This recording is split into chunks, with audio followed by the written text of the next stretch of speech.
The abandoned mining station at Kepler 7 had not seen this much activity in 20 years. What started as a meeting point for 12 human ships had grown into something much larger. By the time Jake arrived with Zara aboard the Star Runner, 43 vessels had gathered in the shadow of the old asteroid processing facility. The fleet was unlike anything Jake had ever seen. Cargo haulers sat next to luxury yachts. Mining ships docked alongside research vessels. Even a passenger liner had joined them, its captain announcing that his wealthy tourists had voted unanimously to support the rescue mission rather than continue to their vacation destination. Jake established communications with the growing fleet and began coordinating their efforts. The diversity of ships created unique opportunities for tactical planning. Captain Martinez's mining vessel Deep Digger carried industrial lasers that could cut through hegemony armor. Dr. Amy Chun's research ship Star Search had experimental medical equipment that could treat both human and alien injuries. The passenger liner Starlight Express could serve as a hospital ship and refugee transport. But the most important addition to the fleet was Captain Pete Sullivan's security vessel Iron Hawk. Sullivan was a former Earth Navy officer who had served in 3 border conflicts before becoming an independent contractor. His ship carried military-grade weapons and shields, making it the closest thing the volunteer fleet had to a real warship. Sullivan took charge of military planning while Jake handled overall coordination. Together, they studied the intelligence data Zara had provided, looking for weaknesses in the hegemony occupation forces. The enemy had overwhelming firepower, but they were spread thin across the Lyrian system, focused more on slave processing than defense against external attack. Zara worked closely with both men, sharing her knowledge of Lyrian geography and hegemony operations. She had spent months observing their patterns, learning their schedules, and identifying their key installations. Her information would be crucial to any chance of success.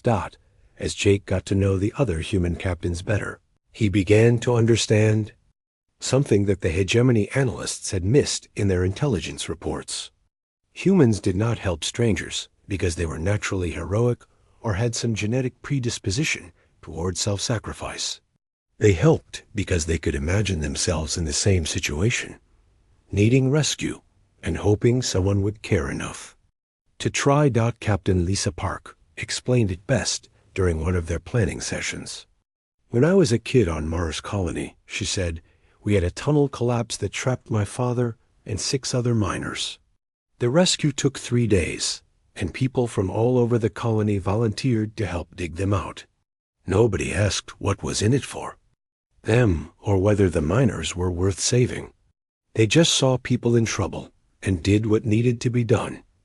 This same attitude spread throughout the volunteer fleet. The captains were not thinking about glory or recognition or even survival. They were thinking about Lyrian families being torn apart, about children being sold into slavery, about an entire civilization being erased from the galaxy. The idea that they might just walk away from such suffering was unthinkable to them. Of the gathering fleet began to spread beyond human space. Alien observers at Nexus Station reported the unusual activity to their governments, trying to understand why so many human vessels had suddenly changed course toward the same destination. Most alien species assumed it was some kind of military exercise or trade convoy, but a few understood what was really happening. Captain Vex, a Centaurian trader who had dealt with humans for years, sent a message to Jake expressing support for their mission. I have seen humans do impossible things before, the message said. My people will remember your courage, even if you do not survive to see the results. Similar messages arrived from other alien contacts throughout the sector. The Andromedans offered medical supplies. The Rigel Collective provided updated star charts showing the fastest routes to Lyrian space. Even species that normally avoided human contact sent quiet messages of encouragement and support. Jake realized that the human reputation for helping others had created something unexpected. While most galactic governments remained officially neutral to avoid provoking the hegemony, individual aliens and smaller species were quietly hoping the humans would succeed. The volunteer fleet was carrying the hopes of everyone who had ever felt powerless against stronger oppressors. The planning sessions continued around the clock as more ships arrived.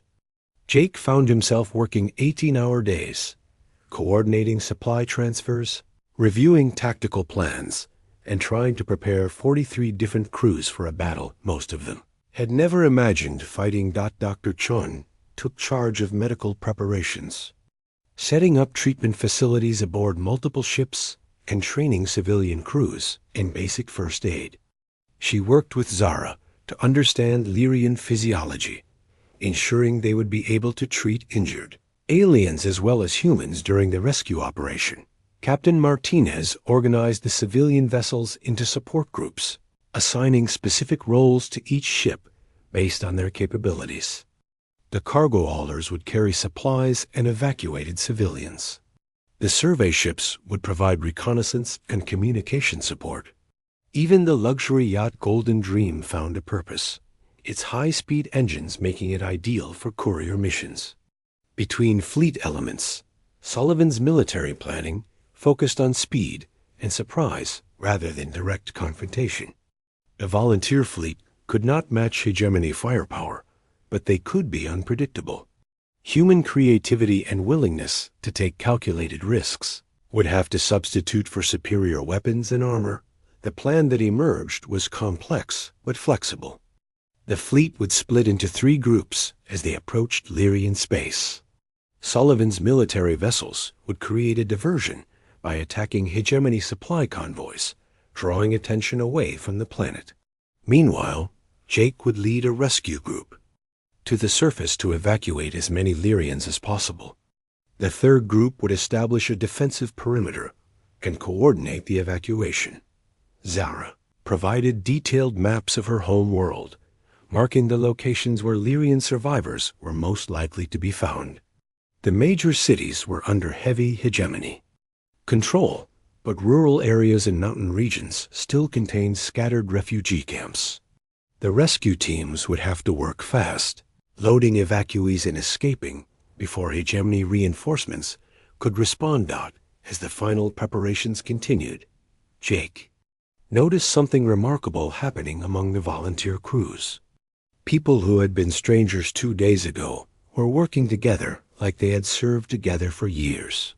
The shared purpose of their mission had created bonds of trust and cooperation that normally took months to develop. Zara spent her time moving between ships, sharing her knowledge with different crew members, and helping them understand what they were fighting for. Her presence reminded everyone that this was not just a military operation, but a rescue mission with real people depending on their success. The night before departure, Jake called a final meeting of all ship captains. They gathered aboard the abandoned mining station, 43 humans from different worlds and backgrounds, united by their determination to save people they had never met. Sullivan presented the final tactical briefings, while Jake reviewed evacuation procedures. Dr. Chun explained medical protocols, and Captain Martinez went over supply distribution. But the most important speech came from Zara herself, standing before the assembled human captains. The young Lyrian spoke in her musical voice, while the translation system carried her words to everyone present. "You are about to risk everything for my people," she said. "Not because we can pay you, or because we have something you want, but because you believe it is the right thing to do." The hegemony analysts were correct in their reports. Humans really are different from every other species in the galaxy. She paused, her large blue eyes reflecting the station's lights. "Whether we succeed or fail tomorrow," she continued, "you have already proven that there is still hope in the universe. My people will remember your courage forever, and other species will hear this story and know that someone still fights for justice." The human captain sat in silence as her words sank in. They were about to attempt the impossible, and most of them would probably die trying. But they had already achieved something more important than victory. They had shown that the human reputation for helping others was not just a reputation, but a promise to the galaxy. Jake sat in silence for several minutes, staring at the datapad in his hands. The hegemony intelligence files painted a picture of humanity that he had never seen before. According to alien military analysts, humans were the most unpredictable and dangerous species in the galaxy, not because of their weapons or technology, but because of their willingness to sacrifice everything for strangers. Zara waited patiently while Jake processed what he had learned. She could see the conflict in his face, the struggle between disbelief and growing understanding. Finally, Jake looked up at her and asked the question that had been bothering him since she started talking. "How did you get these files?" he said. Hegemony communication stations are heavily guarded military installations. A civilian scholar should not have been able to get anywhere near classified intelligence data. Zara's expression grew sad as she remembered. "My brother Kyle was a communications specialist at our planetary defense center," she said. "When the hegemony invaded, he stayed at his post trying to coordinate evacuation efforts. Before the center was destroyed, he managed to download there, intercept files, and hide the datapad in the ruins. I found it weeks later when I went looking for survivors. Jake felt a chill as he realized what that meant. Zara's brother had died at his post, but not before making sure someone would know the truth about what was happening. The datapad she carried was not just intelligence information. It was his final gift to any hope of rescue for their people.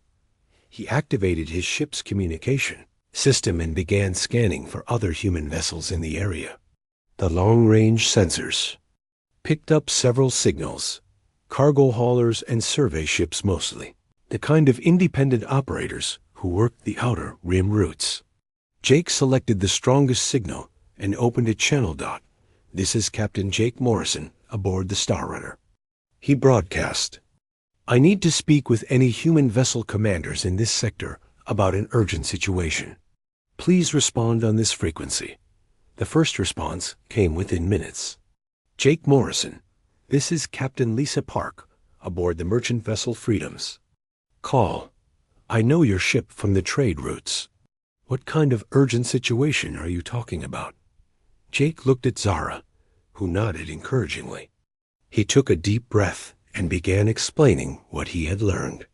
He told Lisa about finding Zara on his ship, about the hegemony invasion of her world, and about the intelligence files that revealed humanity's unexpected reputation as galactic protectors. As Jake talked, other human ships began joining the communication channel. Captain Pete Sullivan of the security vessel Iron Hawk, Captain Roy Martinez of the mining ship Deep Digger, Captain Amy Chun of the research vessel Star Search. Within an hour, 12 human vessels were connected to the conversation, their captains listening in growing amazement as Jake shared Zara's story. The response was immediate and unanimous. Every captain who heard about the situation with the Lyrians wanted to help. Lisa Park was the first to speak up, announcing that she was canceling a profitable shipping contract to redirect her ship toward Lyrian space. Pete Sullivan began contacting other security contractors, asking them to join what was rapidly becoming an impromptu rescue fleet. Jake watched Zara's face as she listened to the human captains planning their response. Her eyes filled with tears again, but this time they were tears of hope rather than despair.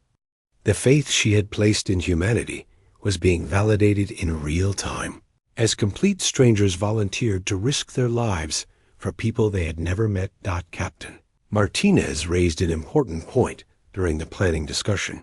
"My ship has industrial mining equipment that could be converted to weapons," he said, "but we are going to be seriously outgunned by hegemony forces. Their military technology is generations ahead of anything we have access to. This is going to be a suicide mission for most of us." There was a long pause in the communication channel as the human captains considered the reality of what they were planning.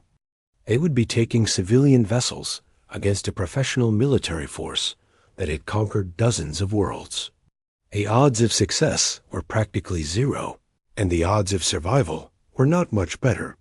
But then Captain Park spoke up again, her voice calm and determined. "So what?" she said. "Are we going to let fear stop us from doing what is right?" Those files Jake shared show that this is exactly what people expect from humans. Maybe it is time we lived up to our reputation. One by one. The other captains agreed. They knew the mission was hopeless, but they also knew they could not live with themselves if they walked away from people who needed help. Jake found himself reluctantly accepting the role of fleet coordinator. Since his ship carried the intelligence data, they would need to plan their attack. As word of the planned rescue mission spread through human communication networks. More ships began joining the effort. Independent traders diverted from their routes. Exploration crews abandoned their surveys. Even tourist vessels carrying wealthy passengers toward resort worlds changed course to join the growing fleet. Jake established a rendezvous point at an abandoned mining station 2 days' journey from Nexus Station. It would give the volunteer fleet time to gather and plan before making the final jump to Lyrian space. Zara worked with him to analyze the intelligence data, identifying key hegemony installations and suggesting targets that would cause maximum disruption to their slave operations. While they worked, Jake learned more about Zara's people and their culture. The Lyrians were indeed scholars and artists, but they were also incredibly brave in their own way. Zara herself was proof of that, having survived for months in occupied territory while searching for a way to save her people. She told him about her home city, with its great libraries and music halls, where Lyrian artists created works of beauty that could make people weep with joy. She described the university where she had studied ancient galactic history, learning about the rise and fall of civilizations across thousands of years. All of it was gone now, destroyed or converted to serve hegemony military purposes. But Zara also shared something else that surprised Jake. According to Lyrian historical records, humanity was not the first species to develop a reputation for helping others. Throughout galactic history, there had been other races that tried to protect the weak and defend the innocent. But one by one, they had been destroyed or corrupted by the harsh realities of interstellar politics. Humans were different, she explained, because they seemed to maintain their protective instincts even as they grew stronger and more advanced. Most species became more selfish as they gained power, but humans appeared to become more generous. The hegemony files showed genuine confusion about this behavior pattern. As if human altruism was a puzzle their analysts could not solve. Jake realized that Zara had not just sought out humans because of their reputation for helping others. She had chosen them because they were the last species in the galaxy that still behaved the way civilized people were supposed to behave. If humanity failed to help the Lyrians, there would be no one else to turn to. The weight of that responsibility settled on Jake's shoulders like a heavy cloak. He looked around his small ship's bridge at the alien girl who had risked everything on faith in human decency, and at the communication displays showing dozens of human vessels converging to attempt an impossible rescue. For the first time in his life, Jake understood that being human meant more than just surviving and making a profit. It meant carrying the hopes of every species that still believed in justice and mercy, and the idea that some things were worth dying for. The Star Runner's sensors detected the first approaching vessels from the volunteer fleet. In 48 hours, they would either save the Lyrians or die trying. Either way, they would prove that Zara had been right to believe in them. Jake helped the alien girl to her feet and guided her to the co-pilot's seat. She moved carefully, like someone who had been hurt and was still healing. Her large blue eyes never left his face, watching for any sign that he might change his mind. about helping her. He activated the ship's medical scanner and pointed it at her. The device hummed softly as it analyzed her condition. Malnutrition, dehydration, and exhaustion were the main problems, along with several small cuts that were healing slowly. Nothing life-threatening, but she definitely needed food and rest. Jake went to his emergency supplies and pulled out a nutrition bar and a bottle of water. The girl took them with shaking hands and began eating immediately, like someone who had not had a real meal in days. She tried to eat slowly, but Jake could see how hungry she really was.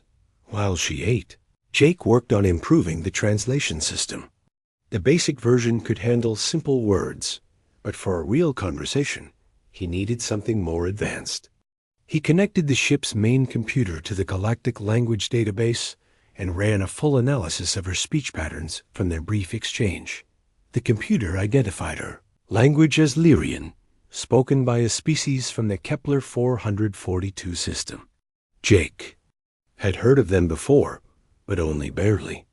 They were supposed to be peaceful scholars and artists, the kind of people who spent their time studying ancient history and creating beautiful music, not the type who usually became space pirates or ship thieves. When the girl finished eating, Jake activated the improved translation system. A small device near her seat would convert her words into Galactic Standard, while another would translate his words back to Lyrian. It was not perfect, but it would let them actually talk to each other. The girl looked at the translation device with wonder, then spoke her first clear words in a language Jake could understand. "My name is Zara," she said. "I am sorry for entering your ship without permission. I did not mean to steal it. I only wanted to use your navigation computer to find the way to human space. Jake sat down in the pilot seat and studied her face. She looked sincere, but her story still did not make much sense. Why would someone from a peaceful species be looking for humans specifically? And why did she think breaking into his ship was a good way to make contact? Zara seemed to understand his confusion. She took a deep breath and began to explain, speaking slowly so the translation system could keep up. 3 months ago, she said, the hegemony came to our world. They brought many ships, more than our orbital stations could count. We had no military, no weapons that could fight them. We believed that no one would attack a world of scholars and artists. The hegemony was a name Jake knew well, though he had hoped never to encounter them directly. They were an alliance of aggressive species that conquered worlds for their resources and labor. Most civilized systems tried to avoid them, and even the major galactic powers were careful not to provoke them into open war. Zara continued her story, and with each word Jake felt his stomach grow colder. The hegemony had not just conquered her world, they had begun systematically enslaving her people. The Lyrians were being processed like cargo, sorted by age and ability, then shipped to work camps throughout hegemony space. Those too old or too young to work were simply eliminated. She had escaped during the initial chaos of the invasion, hiding in the ruins of her city's university, while hegemony troops rounded up survivors. For weeks, she had lived on scraps and rainwater, watching as transport ships carried away everyone she had ever known. Her parents, her teachers, her friends, all gone to slavery or death. But then something had happened that changed everything. Zara reached into her torn clothing and pulled out a small datapad. Its screen cracked, but still functional. She handed it to Jake and waited while he read the information stored on it. The datapad contained intelligence files that Zara had stolen from a hegemony communication station. Most of it was routine military information, troop movements, and supply requisitions that would have been useful to any resistance movement. But buried in the files was something that made Jake's eyes widen in surprise. The files contained detailed analysis reports about human military actions over the past 20 years. Every time humans had intervened in a conflict, every rescue mission they had attempted, every hopeless battle they had fought against superior odds. The hegemony had been studying human behavior patterns, trying to understand why this minor species kept doing things that made no strategic sense.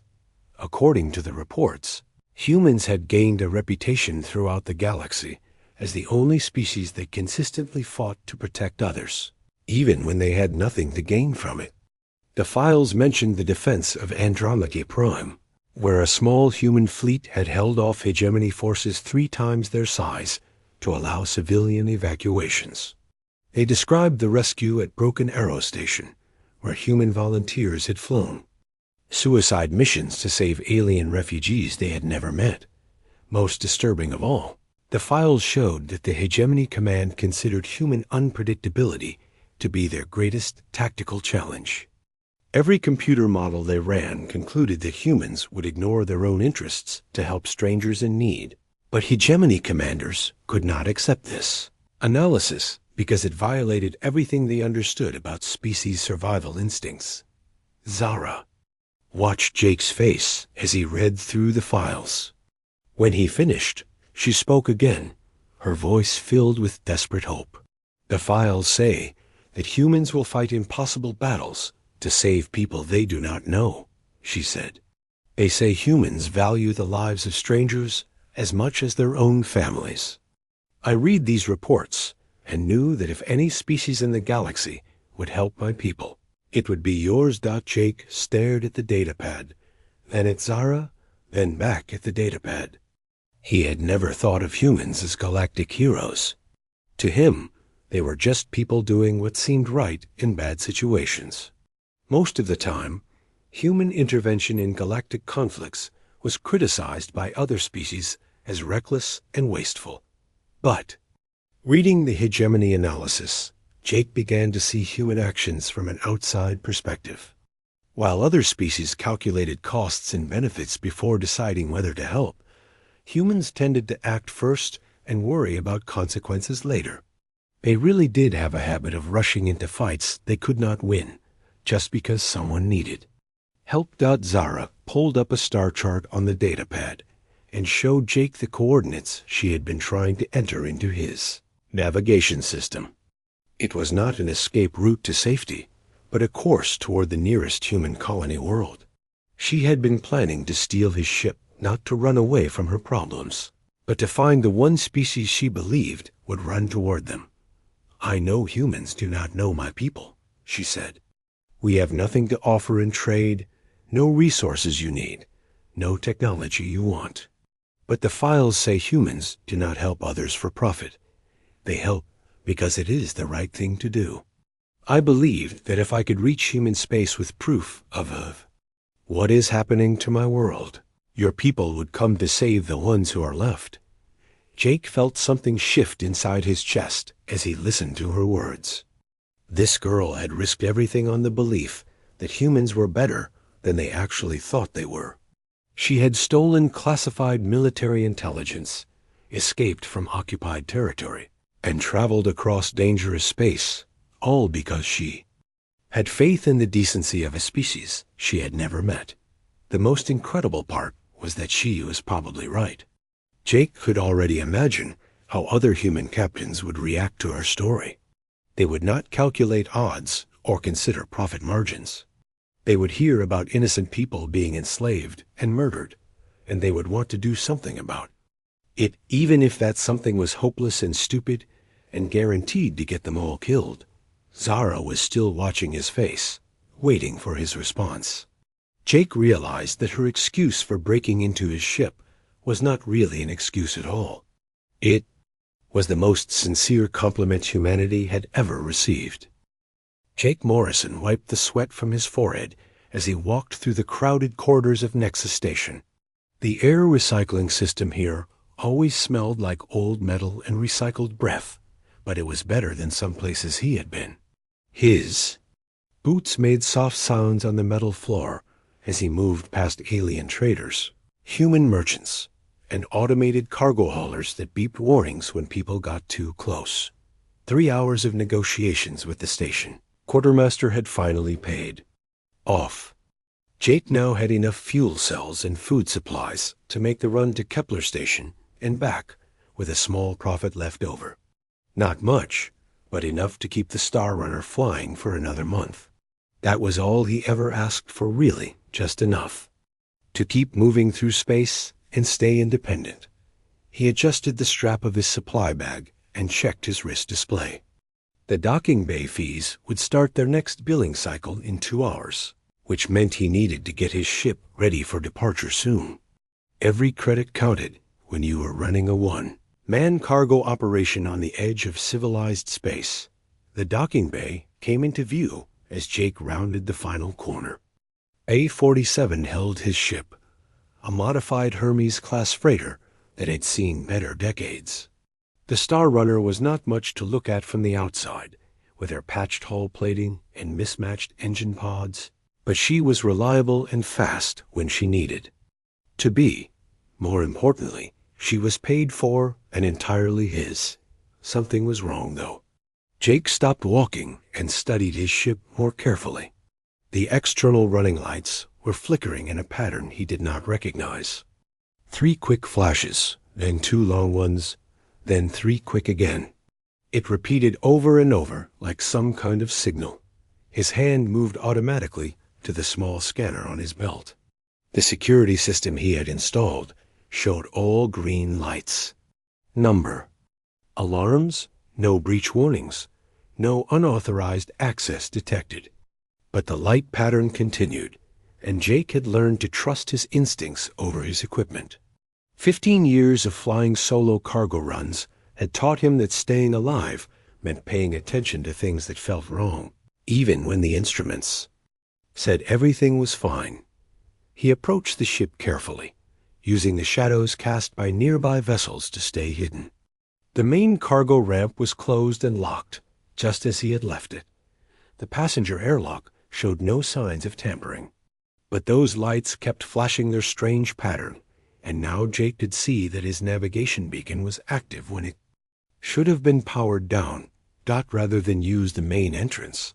Jake circled around to the maintenance hatch near the engine compartment. This was a backup entry that most people did not know about, hidden behind a panel that looked like just another piece of hull plating. He had installed it himself after a close call with pirates 3 years ago, when having a secret way onto his own ship had saved his life. The maintenance hatch opened silently with his personal access code. Jake slipped inside and made his way through the narrow service corridors that ran between the ship's main compartments. Moving quietly was second nature to him now, a skill learned from too many encounters with people who wanted to take what was his. He could hear something from the direction of the bridge. Soft sounds like someone typing on a control panel. Jake drew the small stunner from his belt and checked its charge. Full power, enough to drop most humanoids for several minutes without permanent harm. He preferred to avoid violence when possible, but he was not about to let someone steal his ship without a fight. The bridge door was slightly open, which was strange, because Jake always kept it sealed when he left the ship. Soft blue light spilled through the gap, the glow of active control screens. Someone was definitely in there, working at his navigation console.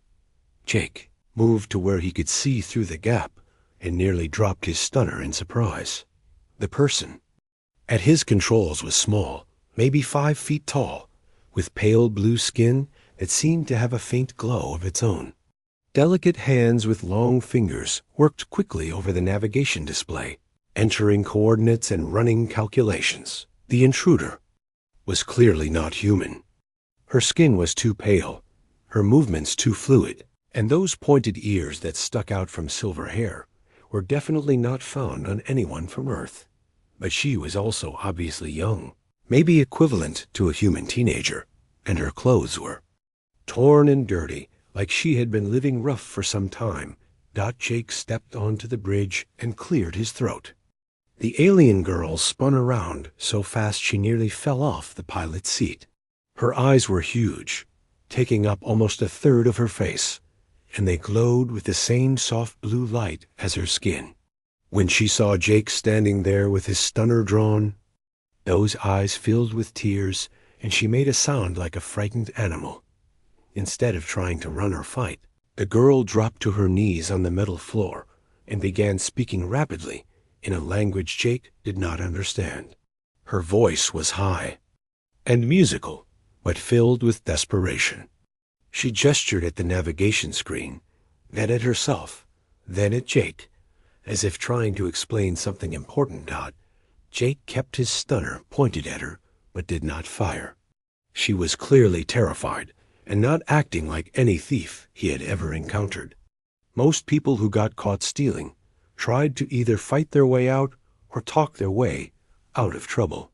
This girl seemed to be begging for something, though Jake could not understand what. He activated the ship's translation system with his free hand. The computer began analyzing the girl's speech patterns and comparing them to known languages in its database. After a few seconds, words began appearing on a small screen near the navigation console. "Please," the translation read. "Help my people. They are dying. Only humans can save them. Please do not turn me away."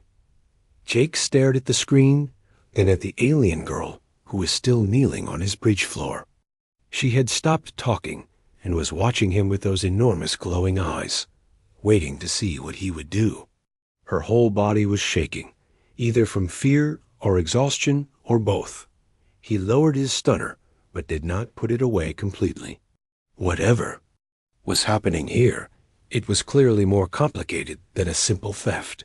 The girl did not look like she could fight a sick child, let alone overpower a grown man and steal his ship. And why would she want human help specifically? Jake had been around the galaxy enough to know that humans were not exactly famous for being helpful. Most alien species considered them to be stubborn, unpredictable, and too quick to fight over. Things that could be settled with negotiation.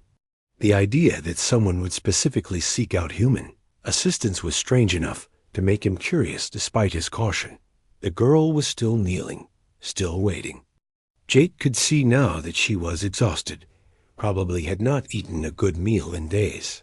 Whatever had brought her to his ship, it had cost her almost everything she had.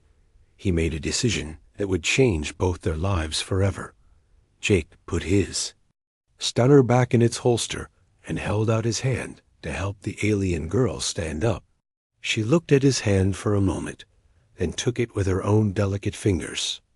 Her skin was warm despite its pale color, and she weighed almost nothing as Jake helped her to her feet. Now they were face to face, and Jake could see that she was even younger than he had first thought. Just a kid, really, lost and scared and far from home. Whatever her story was, Jake knew he had to hear it before deciding what to do next. The space around the collapsed star system lit up with weapon fire as the new frontier tore through the hegemony formation like a predator unleashed. Zara watched in stunned amazement as the single human vessel danced between enemy ships that should have destroyed it within seconds, its weapons carving through shields and armor with devastating precision. Captain Morrison stood at the center of the bridge, his commands flowing with the calm efficiency of someone who had done this many times before. The humans moved around their stations with deadly grace, anticipating each other's actions in a way that spoke of countless hours training for exactly this kind of impossible situation. "Danny, target the lead cruiser's weapon systems," Morrison ordered. "Lisa, reroute power from life support to forward shields. Amy, bring us around for another pass." Dr. Hayes looked up from her station, sweat beading on her forehead, but her voice steady. "Jake, their return fire is getting more accurate. They're learning our patterns." "Then we change the pattern," Morrison replied with something that might have been a smile if it had not been so cold. "Execute attack plan, Gamma." Zara felt the ship lurch as the new frontier suddenly reversed direction, its engines screaming, with power that should have torn a normal vessel apart. The human ship dropped below the plane of battle, using the gravity well of the collapsed star to slingshot around and attack the hegemony fleet from an angle they had not expected. The tactical display showed 3 enemy destroyers breaking formation to pursue them, their hulls scarred but still functional. Admiral Vexner's voice crackled through the communication system, filled with rage and disbelief. Impossible! How can one primitive vessel stand against the Third Fleet? All ships concentrate fire on the human ship, but the concentration of firepower that should have ended the battle only served to demonstrate just how different humans were from every other species in the galaxy. The new frontier did not try to avoid the incoming fire. Instead, it flew directly into the heart of the enemy formation, using the hegemony ships themselves as cover while its weapons found weak points in their defenses with surgical precision. 20 minutes into the battle, the first hegemony cruiser exploded in a brilliant flash of light. The ship had been crippled by precise strikes to its reactor systems. Its own power source turned against it by tactics that no civilized species would have considered. The humans fought not just to win, but to send a message that would be remembered. Across the galaxy, Zara found herself pressed against the observation window, watching destruction unfold on a scale she had never imagined. The humans were not just defeating the hegemony fleet, they were dismantling it piece by piece, with a cold efficiency that spoke of a species that had learned warfare in the harshest school imaginable. Second cruiser is losing power, Danny reported. Their shield generators are offline. Target their communication systems, Morrison ordered. I want Admiral Vexner to watch what happens next. The new frontier's weapons lanced out again, and suddenly, the hegemony fleet found itself blind and deaf, their coordination shattered by attacks that targeted not just their ability to fight, but their ability to function as a unified force. The remaining ships began to scatter, their discipline breaking down as individual captains realized they were facing something far beyond their understanding. Through it all, Captain Morrison remained calm, his voice never rising above the conversational tone he had used when sharing coffee with Zara. This was not emotional violence or desperate survival instinct. This was practiced, methodical destruction carried out by beings who had made an art form of winning impossible fights. The battle ended 43 minutes after it began. Of the 12 ships that had arrived to conquer and enslave, only 3 remained functional, and those were fleeing toward the edge of the system as fast as their damaged engines could carry them. The space around them was filled with debris and the fading energy signatures of destroyed vessels. Admiral Vex, Nur, ship was among the survivors, though barely. His final transmission was filled with a mixture of fear and grudging respect that Zara had never heard from a hegemony officer before. Human Captain, the Third Fleet withdraws. Your species will be marked in our databases as not suitable for conquest. We will inform the High Command that Earth should be avoided. Captain Morrison's response was delivered in the same calm tone he had used throughout the battle. Admiral, I suggest you also inform your High Command that humans have friends now. Anyone who threatens our allies will receive the same education you just did. As the surviving hegemony ships disappeared into hyperspace, the new frontier turned back toward the stellar dawn. The research vessel had survived the battle unharmed, though Zara could imagine the terror that Captain Vorthik and his crew had experienced while watching the impossible unfold before their eyes. Dr. Hayes approached Zara, her earlier scientific enthusiasm returning now that the immediate danger had passed. Well, that was educational. I hope we didn't scare your crew too badly. Zara stared at her in disbelief. You just destroyed 9 military vessels and drove off 3 more, and you're worried about scaring us? We try to make good first impressions, Dr. Hayes said with a smile that was somehow both warm and terrifying. Jake believes that how you meet someone sets the tone for the entire relationship.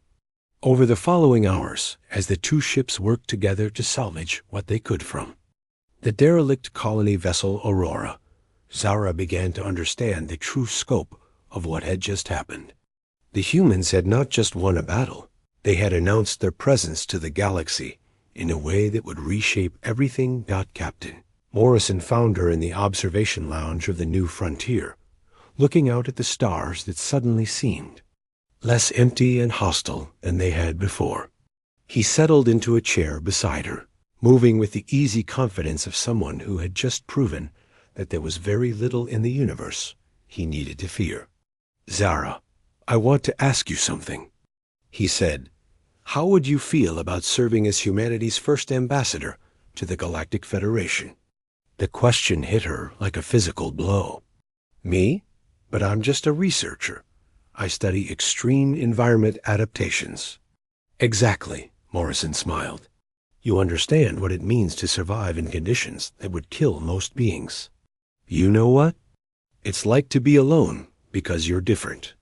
And now you've seen what humans are capable of when we stop pretending to be civilized." The implications of his offer began to sink in. Not just a chance to represent humanity to the galaxy, but an opportunity to help other Hellworlder species find their place in a universe that had always treated them as dangerous anomalies.